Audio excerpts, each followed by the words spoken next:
പൊന്നാനി ലോക്സഭാ മണ്ഡലത്തിൻ്റെ വിശേഷങ്ങളുമായി റമീസ് ചേരുന്നു. റമീസ്, എങ്ങനെയാണ് ഇപ്പോൾ ഏറ്റവും അവസാനത്തെ ഒരു വിലയിരുത്തൽ?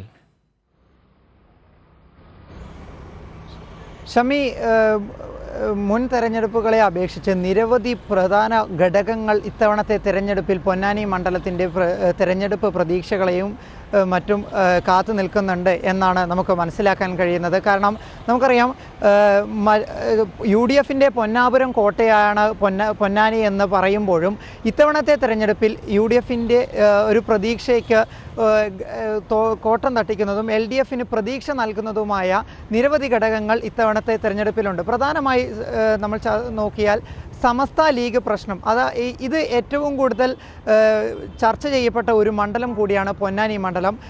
പ്രത്യേകിച്ച് തിരൂരങ്ങാടിയിൽ വെച്ച് പ്രാദേശിക മുസ്ലിം ലീഗ് നേതാവ് സമസ്തയുടെ മുഖപത്രമായ സുപ്രഭാതം പത്രം കത്തിച്ചതും തുടർന്ന് ഉമർ ഫൈസി മുഖം നടത്തിയ പരാമർശങ്ങളും സമസ്ത ലീഗ് ഭിന്നത പരസ്യമാക്കുകയാണ് ഉണ്ടായത്. മാത്രമല്ല, ഇതിനു പുറമെ പൗരത്വ ഭേദഗതി വോട്ട് വിഷയവും മണ്ഡലത്തിൽ ചർച്ചയായിട്ടുണ്ട്. കൂടാതെ മണ്ഡലത്തിലെ സിറ്റിംഗ് നിരവധി വിഷയങ്ങളാണ് പൊന്നാനി ലോക്സഭാ മണ്ഡലത്തിൽ ചർച്ചയായത്.